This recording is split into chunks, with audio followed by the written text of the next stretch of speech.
استهزأوا بالله فحول منازلهم إلى رماد. مشاهير هوليوود تحدوا الله، وكان الرد خلال ساعات. قبل 24 ساعة من اندلاع حرائق لوس أنجلوس الفتاكة، شهدت المدينة حفل توزيع جوائز جولدن جلوب. أدارت الحفل الممثلة الكوميدية نيكي جلاسر، التي وقفت على المسرح وقالت: لنرى الآن أي من هذه الأفلام حصد أكبر عدد من الأصوات. بدأت بذكر الفيلم الأول الذي حصل على 11 صوتا، ثم أشارت إلى الفيلم الثاني الذي نال 3 أصوات فقط. لكن عندما وصلت إلى فيلم بعنوان الله خالق الكون، قالت بابتسامة ساخرة: هذا الفيلم حصل على 0. انفجر الجمهور ضاحكا وسط صيحات وتصفير حاد. وأضافت جلاسر: هذه النتيجة ليست مفاجئة في هذه المدينة الملحدة. لن تتمكن حتى أحدث الأسلحة الأمريكية وأكثرها فتكا أن تفعل بلوس أنجلوس ما فعلته الحرائق في ساعات قليلة. هكذا كانت أحياء لوس أنجلوس، عقود طويلة استغرق بناؤها، لكنها احتاجت فقط ساعات قليلة لتحويلها إلى رماد. حتى إسرائيل، يقول بعضهم، احتاجت آلاتها الحربية الفتاكة سنة كاملة لتحول غزة من هذا إلى هذا.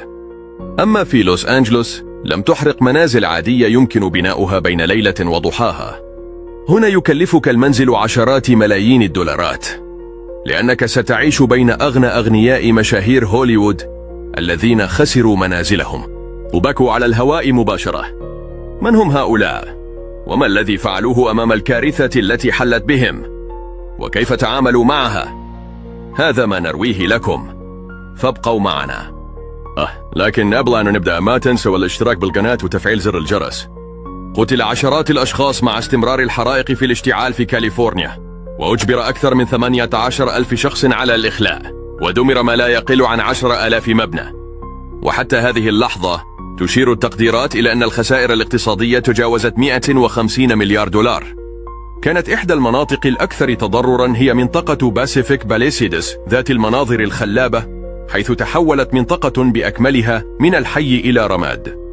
من بين الذين تم إجلاؤهم كانت نجمة مسلسل ذاك هو نحن ماندي مور، التي نشرت على إنستغرام أنها كانت تقيم مع أصدقائها ولا تعرف ما إذا كان منزلها قد نجا، وأعلنت عن فقدانها للمرآب والمنزل الخلفي الخاص بها، بالإضافة إلى استوديو جولد سميث الذي كان يحتوي على الآلات والمعدات.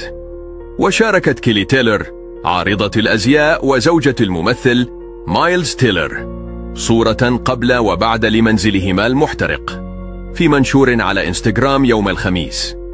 أما جيمي تشونغ وبريان جرينبرغ فقالا: كان من المفترض أن يكون منزلنا إلى الأبد، لكن لا شيء يدوم إلى الأبد. لحسن الحظ أن عائلتنا في أمان. وكتبت تشونغ: قد اختفى حين بالكامل. مأساة متتالية. أعلن بيلي كريستال وزوجته جانيس عن فقدان منزلهما الذي عاشا فيه لأكثر من 4 عقود بسبب الحريق المدمر. عاش الزوجان في منزل باسيفيك باليسيدس لمدة 47 عاما، وربيا أطفالهما وأحفاده في نفس المنزل. وتحول منزل عائلة الممثل الحائز على جائزة الأوسكار جيف بريدجز في ماليبو، والذي ورثه أشقاؤه من والديه الراحلين، إلى رماد. وظهر جيمس وودز على وسائل الإعلام وهو يبكي قائلا: لقد ذهب كل شيء.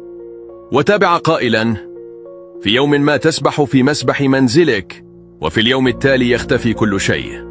قال مارك هامل: كنا نهرب من أجل حياتنا، وقمنا بإخلاء المنزل في اللحظات الأخيرة. وكشفت جيمي لي كورتيس أن منزلها آمن، لكن حيها المحبوب قد رحل. كما استسلم منزل جون جودمان في باسيفيك باليسيدس أيضا للدمار الناجم عن الحريق الوحشي. كان المنزل الفسيح الذي اشتراه عام 2008 بقيمة 4,600,000 دولار في طريق الحريق مباشرة، وتحول إلى رماد. واحترق العقار الفاخر الذي يملكه النجم آدم برودي واليوم مستر تماما، بعد أيام فقط من تصويرهما وهما يبتسمان أمام الكاميرات في حفل توزيع جوائز جولدن جلوب. منذ شراء المنزل في عام 2019 مقابل 6,500,000 دولار، عاش الزوجان في العقار الذي تبلغ مساحته 6,000 قدم مربع.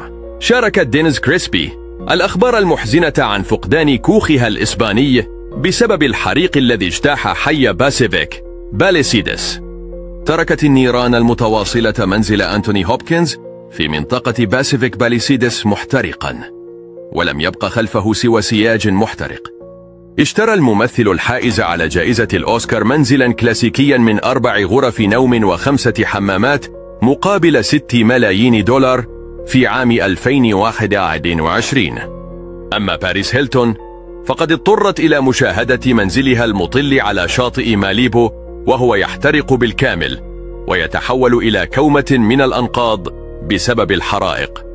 شاركت ماريا شرايفر مقطع فيديو لمعجبيها يظهر حيها في حالة من الفوضى المطلقة والخراب، وكتبت: مفجع، مدمر، لا يصدق، كل شيء ذهب.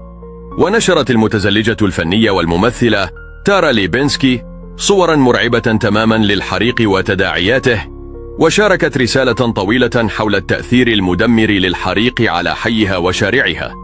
أما كارولين مورفي فقالت في منشور تمت مشاركته على إنستغرام: نحن آمنون وكلابنا آمنة، وهذا كل ما يهم، لكن فقدنا كل شيء.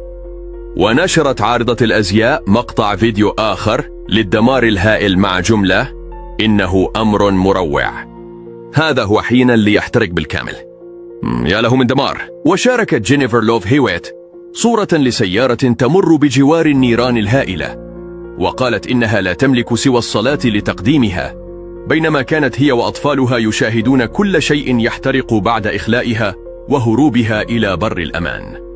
شاركت مولي سيمز مقطع فيديو لتحديث معجبيها بالموقف، حيث فشلت في كبح جماح مشاعرها.